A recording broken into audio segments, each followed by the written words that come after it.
Wala pa ata. Wala po ang Joshi Case Predictive Services. Close siya ngayon, close. Close muna ngayon. Gusto ko sanang malaman baka may nilabas din yung Onyx 9 lives na Veil. Alam mo, ano kasi si Super Prince tsaka si Yue talagang ano yan marami silang mga unorthodox picks. And kilala din tong dalawang player to ang counter sa isang Fanny. So baka yun yung iniisip ng Aurora dito. Sabi ni Yue, Coach, maganda yung Veil sa kanila kasi naka-Haret, Farza, and Fanny tayo. Tatlo basically yung kina-counter na isang Veil. Oo, naalala ko rin during, I think, the regular season, yung Veil ni Super Prince na kapag nakita niya yung Zaman Force, naglalapag na lang ng kanyang ultimate at napakahirap talaga bilang isang Haret na mag-kite around doon. There's no kiting around that ultimate. Oo, kasi naalala ko kahit nung yung international events dito ng Aurora, si Yue, maraming Fanny na pinakain ng buhangin. Kasi ang ginagawa niya, inaabangan niya sa purple. Minsan nga inuultihan niya yung purple, pre.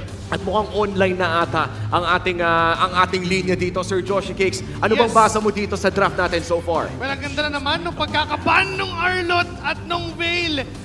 Pinapag-usapan pa lang namin dito ni Burrito na lalabas yung Arlott possibly for Onyx Philippines. But what a good read coming in from Coach Master the basics together with the Veil. And kung tinatanong mo kung merong Veil na lumabas sa MTL Philippines, yes! Ginamit din ng Onyx 9 lives ang Veil na yon. And without the Arlott, lalabas yung Phobius pa-counter sa isang Harit and a Fanny. And possible pa nga, again, hinihiling ko yung export from Aurora Gaming. At maraming salamat, Joshi Cakes, and for Aurora Gaming. Tignan natin kung lalabas nga ba yung export na hinihiling dito ni Joshi. At pwede pa naman, they're still looking for that XP lane. Pero kung iba ata ang kanilang ipapakita, the Joehead. And, CC! I would say, a very safe answer against that Phobius. Yeah, and Otola, oh my goodness! Alam mo, Womi, binanggit ko kahapon, sa draft, may mga bawal kang gawin, may mga hindi ka pwedeng i-pick basta-basta unless ang pangalan mo ay Super Prince. At isa yan sa mga pwede nating makita ngayon. Ito yung Selena na wala ng logic, men. Hindi mo na kailangan isipin kung pwede pa. Ang sagot dyan parate ay oo. At nakita natin yan kahapon. Ang Super Prince Selena performance na literal hindi mo makita yung angulo ng mga abyssal arrows at unli pa yung mga datingan. Looking at the compositions midnight, ano bang pwede nating ma-expect na mangyayari dito? Sasabihin ko sana, medyo malaki ang kalamangan ng Aurora kasi yung engage capability ng Onyx ay medyo unreliable. Kaso uulitin ko, may mga bagay na hindi kaya paliwanag ng siyensya, lalo kapag ang pangalan mo ay Super Prince. Let's see kung kakabit ang mga abyssal arrows o baka yung mga kable ni Fanny ang kumabit. It's game number 3. Punta na tayo sa ating mga casters. Sagot para sa sagot ang nagiging storya nitong laban natin. Pero syempre, ang pinakamalaking katanungan na sasagutin ng ating dalawang teams, sino kaya ang makakauna for that match point? Nakakakilig talaga ito no? Yung paunang hero pa lang na nailabas ng Aurora Gaming, which is the Fanny. Medyo kinilig na ako pero bitin pa pala yung kilig. Kasi marami pang mga surpresang ihinatid. Ayaw mo nun, pinakilig ka ng first pick at ng very last pick sa draft na yon, the Fanny and the Selena ni Super Prince. Ibang klase talaga. Nakakagulat ito. Again, yung day number 1 natin na sobrang historic. Talagang hindi lang si Kai Soto ang gumulat sa mundo Pati itong mga teams na to Feeling ko actually historic na talaga as it is yung MPL Season 15 na meron tayong team na nahirapan na pumasok ng playoffs sa 3 years bago nakabalik. Ngayon nakakakita na tayo ng mga heroes na hindi natin na normally nakikita. So for Onyx Philippines dito and the Aurora, maganda na nakakakita tayo ng variation. Maganda na game number 1, game number 2, palitan agad. At saka, kung sino nanalo ng game number 1, para sila yung lamang na lamang ng game na yun. Game number 2, ganun din. So alam mo mag-match, ang inantay natin dito yung talagang balagbagan. Wait lang, balagbagan ba? Balagbagan? Demon Kite, lumapit na rin kagad. Pero gusto ko lang balikan yun. Tama kay. Talagang pinapatunayan dalawang kuponan na to na itong sila na ang mga trailblazers ng new era doon ng MLBB. Love the Impure Rage pickup dito, by the way, from Demon Kite. Knowing na ang katapat niya ay Fred rin ni King Kong. So, matangki yung heroes na kalaban niya. Therefore, yung damage ay panggagalingan ng isang Fanny ay galing doon sa Impure Rage din. Pero because of that skirmish na nangyari, puwersado ang Onyx Philippines na mag-out at umuwi doon sa ginawang onslaught ni Demon Kite sa kanyang Fanny. Oh, tsaka dalawang flicker agad yung nagamit. Para dito sa ating game. And napaka-crucial niyan dahil magkakaroon na rin tayo ng objective in 30 seconds. And normally kasi, pagka mga gantong moments na gusto mo ikaw mauna sa first blood, mauna sa first blood, no? May papangalawa ba sa second blood? Tama. But jokes aside, for this both teams kasi as much as possible, lahat ng resources mo is available. Uy, tinamaan ng araw. Ayun na, wait lang. Makakalpas pa rin naman si Demon Kite at si Edward. Hindi na rin tutuloy dito si Super Friends. 0-0 pa lang yung laban, pero isipin mo yun parang baka ang dami na nangyari. Parang feeling ko 8 minutes na. Parang lagi kasi may nagbabadya na anytime ay meron na palang biglang mamamatay prior na objective. Pero ito Turtle, may kita natin na bumuwepwesto na mga players. Ang hirap kasi isipin na si Super Prince may gamit dito na si Lena. Pero naman, for Renegade, maganda dito na meron siyang gamit na Johead. So may kita natin ngayon nakapwesto ang side ng Onyx Lambda Feather Airstrike! Aray! Ejector play na ginawa, nakataka si Kirk, pero tumalo na rin kagad si Brusco. Grabe naman yun, parang pupunta si Demon Kite, pero bumalik din kagad. Pero ito na! Nababa ng buhay ni Super Prince. Ay, nabuhat! Pero nabuhat din! Patay si Brusco! Same with the Super Prince! At nakabawi din talaga dito ang Rora. Namatay na rin kagad. Uy, buhay pa si Renny J! Triple kill. Makikiaman pa nga ata. Hinahabol pa. Tumambling. Maniac para kay Edward.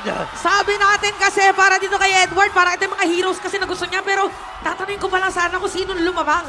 Parang may evidence ba na lamang talaga yung Aurora ng 1.3K? Kaya nakamunti ka na rin.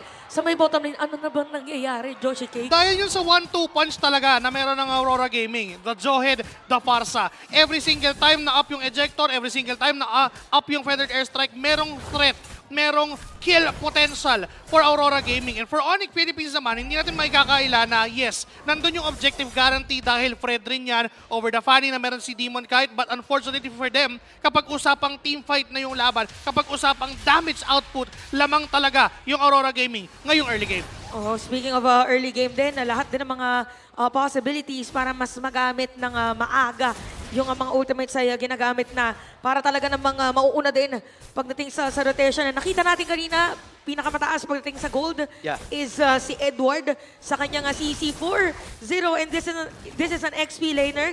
And kung titignan natin guys yung jungle ranking natin in terms of KDA, nangunguna si Demon Kite at ang gamit niya pa ngayon ay isa sa mga paborito niyang heroes na Fanny. 5.41, kasunod niya si Carteezy, 5.40.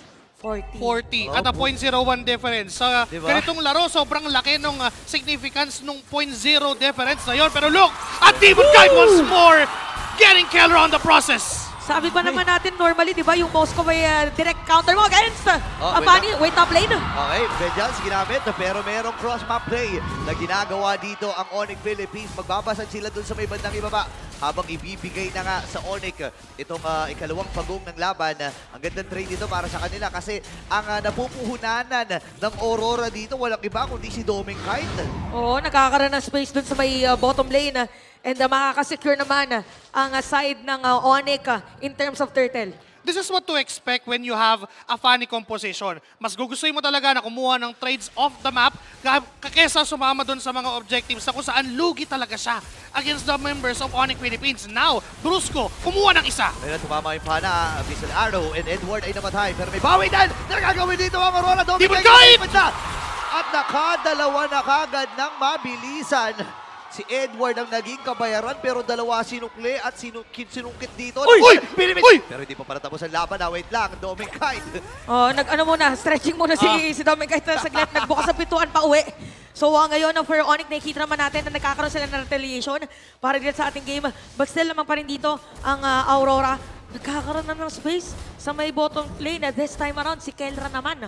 Nung nakita niyang sumama itong si Demon Kite doon sa bandang gitnang bahagi ng mapa, nagkaroon siya ng window of opportunity na okay, akin na yung Torres sa baba. And this is what to expect naman for Onyx Philippines. The only thing that they have to do is put that Moscow onto that opposing lane kung saan laging wala doon yung laban para makapag-farm, para makapag-put ng consistent pressure towards Aurora Gaming. Magsasama-sama lang yung apat, tapos paulit-ulit lang nagagawin ng Onyx Philippines yun. No rinse and repeat lang yung gagawin King Kong Ayaw matalas. Nagamit ni Demon Kite actually yung kanyang retribution doon.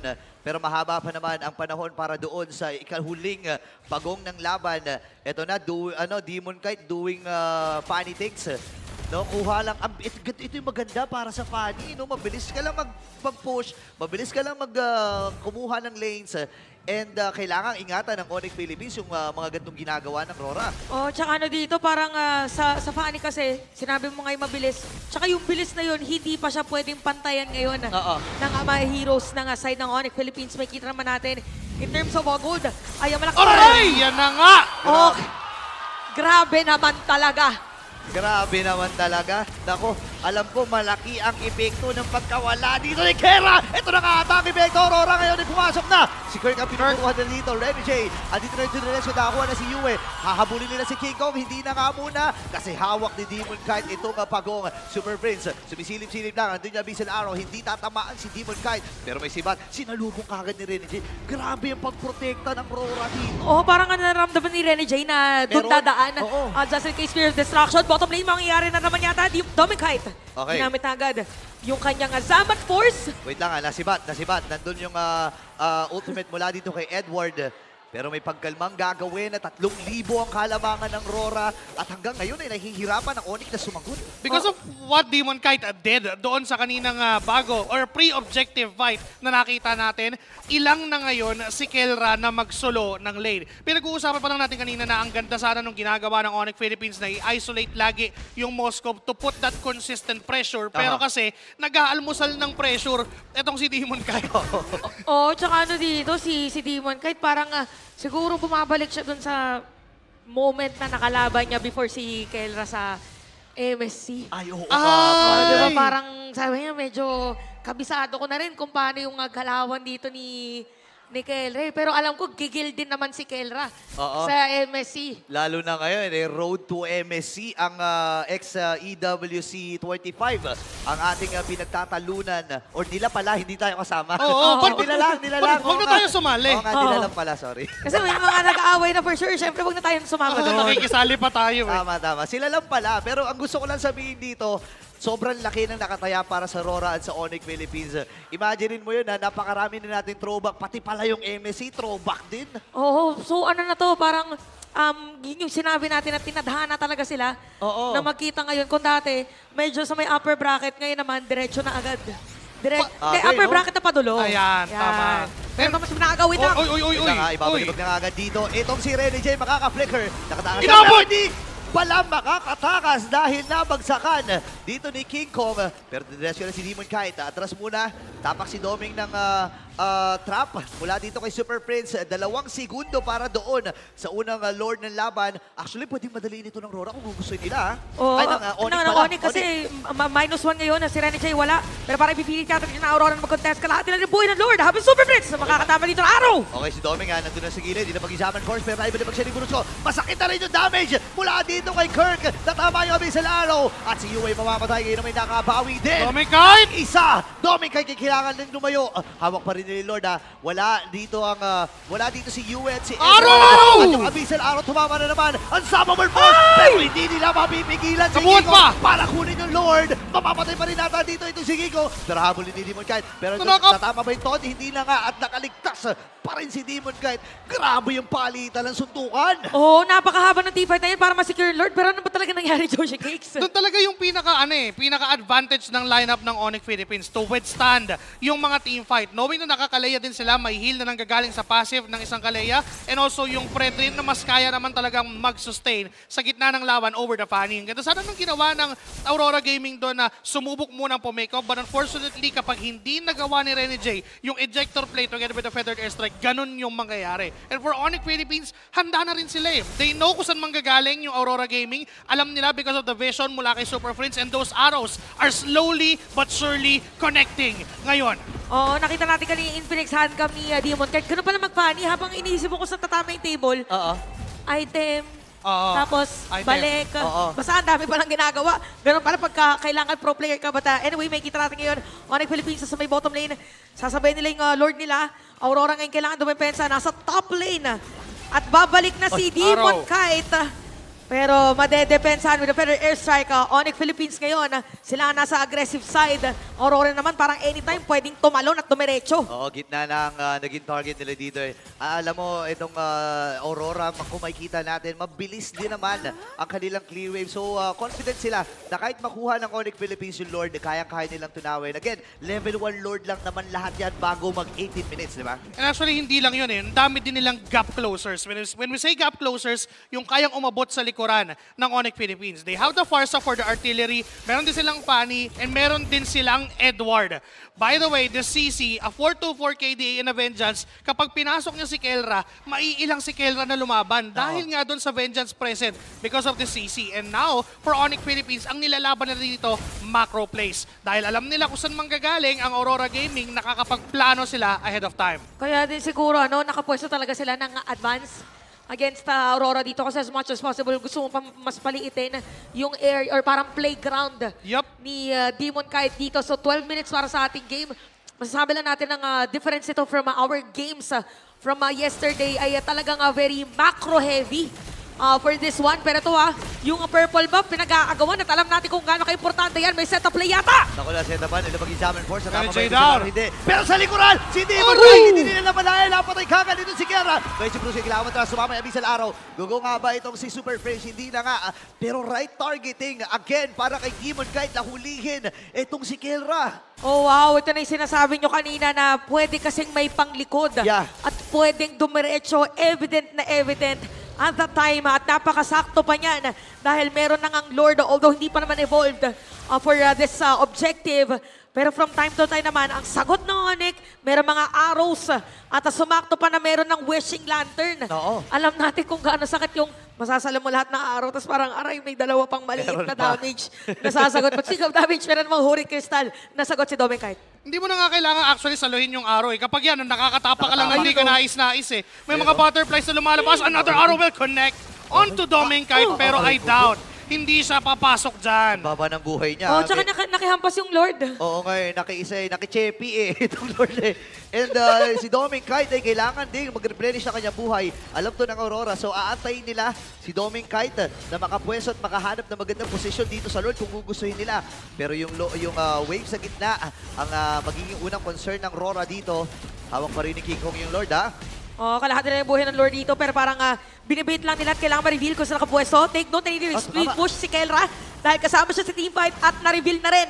Kung saan siya nakapunta, tinatama ng mga araw dito at nare-reveal kung saan nakapwesto. Ang dami naman talaga tumatama, pero natamaan na ni Kiko para makuha yung Lord. Atras ba dito ang Onyx Philippines? Hindi. Lalaban yata! Ng Aurora. Andun sa likod si Super Prince. Nakakuha na si Kurt lang isa. Kaya kailangan matras ang Aurora kasi dire-diretso na ang pamilya para ubusin Yue! ang Aurora. Si Yue na lang ang natitira at kailangan na kumista po. Tinamaan pa namin sila araw ngayon si Super Prince.